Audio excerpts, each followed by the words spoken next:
Sama-sama nating panoorin ang feeding program ng Dulong Crusher.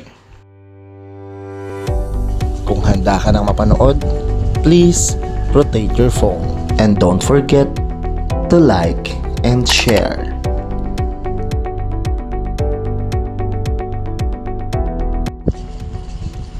Ito ang mga panahong bago kami nagsimulang magkaroon ng feeding program ay pinilit muna naming ayusin ang aming room.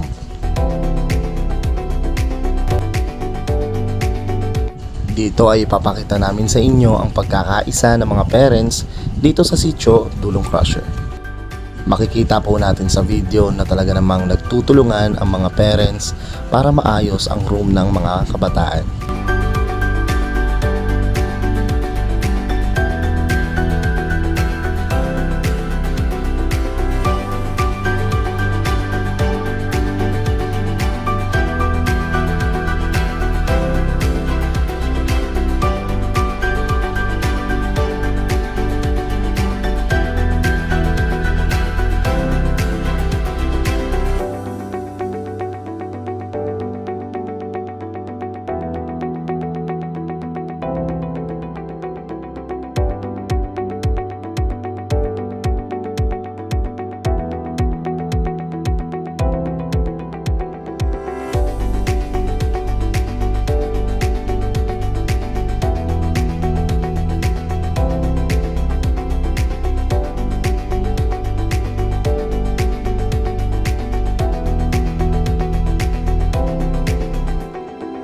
Sa unang tingin ay talaga namang napakasaya ng mga magulang dahil makakapag-aral na ang kanilang mga anak. At dahil sa sipag at tiyaga at matatag na paniniwala, inaasahan nilang balang araw magkakaroon ng magandang bunga ang kanilang pagsusumikap. Ngunit yan naman katatag ang pundasyon na ginagawa ng bawat isa ay darating ang kalamidad na susubok sa mga ginagawa nila.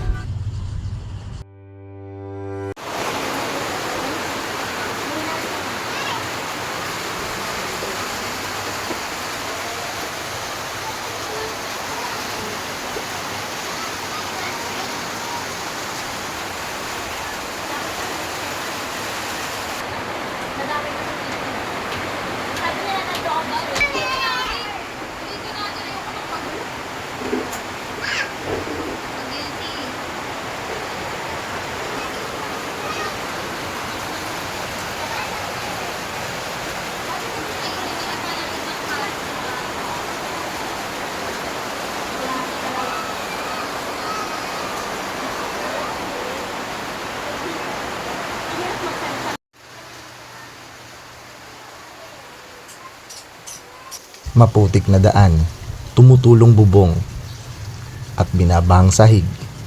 Ilan lamang po yan sa mga problema ng mga kabataan sa Dulong Crusher.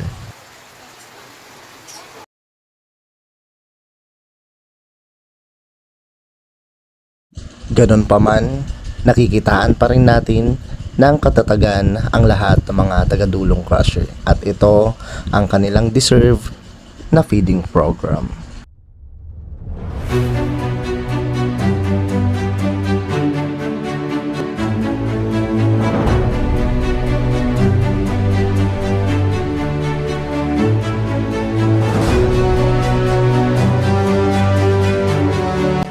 Dalawa sa aking mga kaibigan ang nag-sponsor ng pa-feeding program para sa mga taga-Dulong Crusher. Bago ang lahat, nais lamang po naming magpasalamat sa iyo, Victoria Lopez, and sa mami ng lahat, Mami JV.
sa aming special guest. Maraming salamat po kay Ma'am Bernadette B.